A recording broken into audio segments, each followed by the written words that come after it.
I'm back. I'm Rick Pepito. This is Think Sip Right, episode 5, and I figured for this topic I would pick Greek mythology. It's something I was always fascinated with growing up. I loved reading about the tales. I was a big fan of the Hercules movies with Lou Ferrigno, because now I'm dating myself here, but I figured I'd get into 10 things that you might not know about Greek mythology. They were kind of cool. I learned a couple things here and there, and you might too.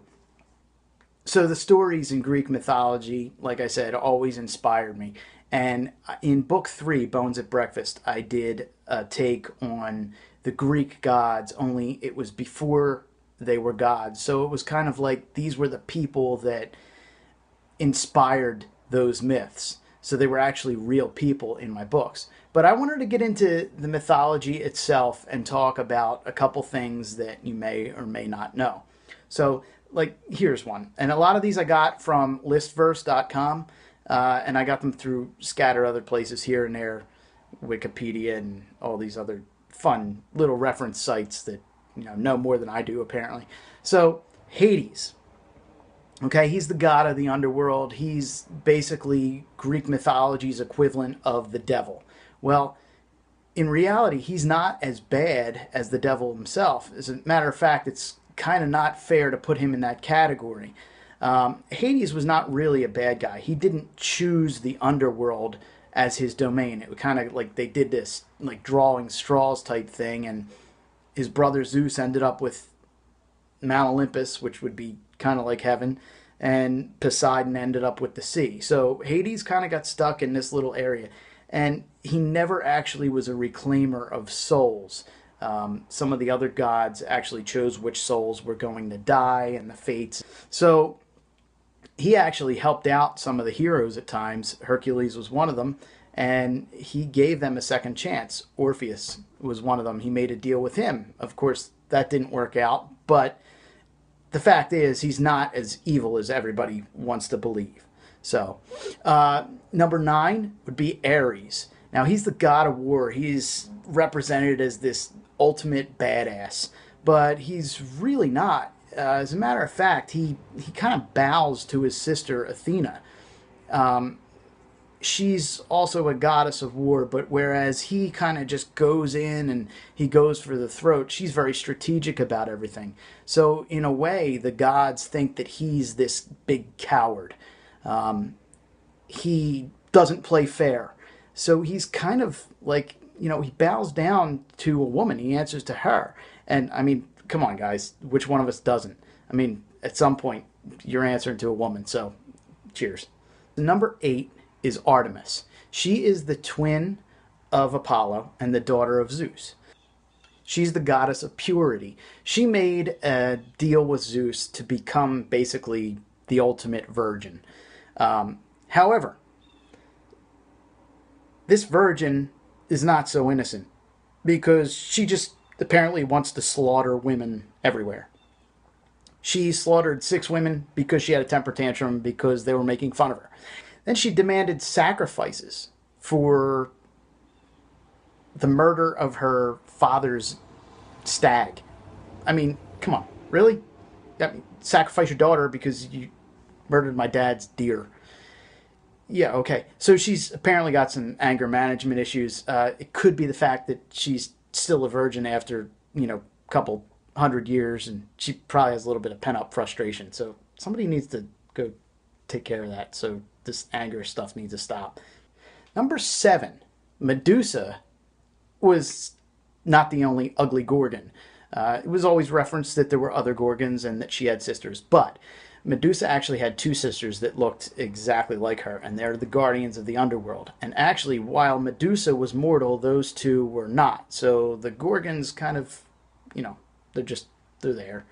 Medusa's always the center of it all because she had the best story, but she has 2 sisters. And apparently these sisters have beards.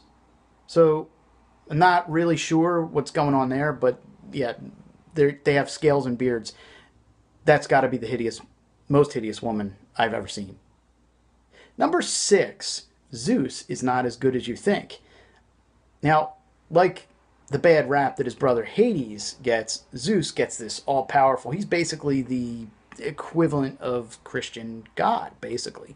But here's the problem: Zeus is got to be the horniest person on the planet.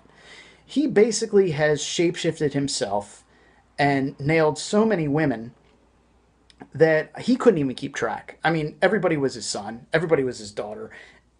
I mean, he was everything from incest to, I mean, he nailed his cousins, his sisters, his, I mean, I'm sure daughters at some point. It's really disturbing. I don't know why these people worshipped him, because he's a creep. And he even shapeshifted into animals to have sex with women. Now, what were these people thinking? Who condones a god who's turning into a ram to ram somebody, or a snake, or I just don't get it. I don't get it. But Zeus is a creep, and apparently he's got a libido that just cannot be tamed. Number 5, the gods weren't the first beings in the universe, according to Greek mythology. See, everything came from chaos itself. That was the beginning of the universe. And then from chaos came the Titans. And the Titans were actually the parents of the gods. Number 4, the Great Flood. Now, I bet you didn't know this, but that whole Noah's Ark flood, the Great Flood from the Bible and everything, well, Christianity wasn't the first to talk about that story.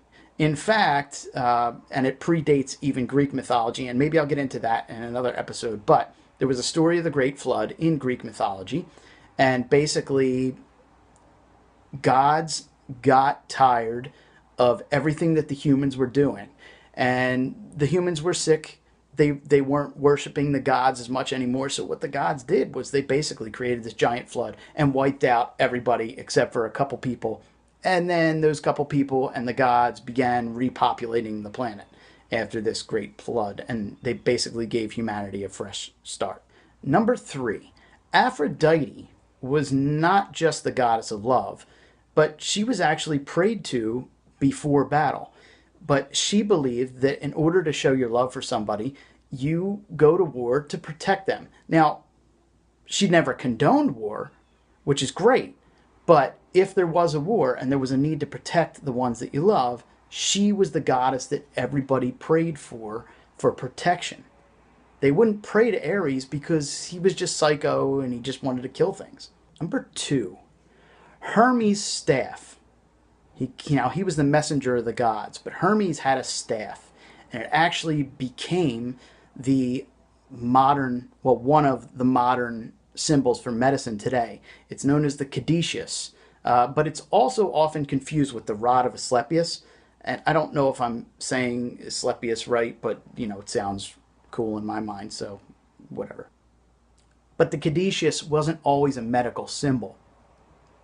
There are conflicting reports as to when it actually got incorporated in that. They really kind of focus on the early 1900s, but before that there were references into herbal medicine and stuff like that. So there is a difference between the two, and I want to kind of get into that in another episode because that goes into a whole other topic of something that I am doing in my books. So number 1 is the range of when the Greeks worshipped. Did I say worshipped? Worshipped the Greek gods.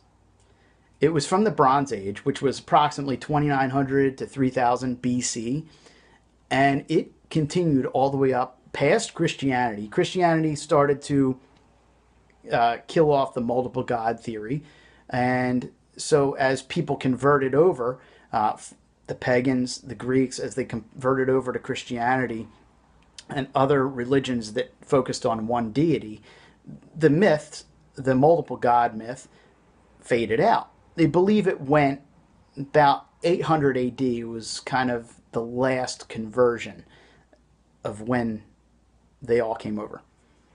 Gee, so after this episode, I mean, I feel like I should have done it like with my shirt off, symbolizing Greek gods, but I'd be like the Greek god of drunken flabbiness. I don't know what that is, but what were your favorite Greek myths? Do you have a favorite hero, heroine, villain, story? I mean, there's just so many of them, and like I said, I've incorporated it into my stories. It's been redone a million times in other ways, but I'm curious as to what you think. Please comment below, email me, like, subscribe, do all that fun stuff. Thanks for tuning in to Think Sip Right, and I will catch up with you next time with another fun topic.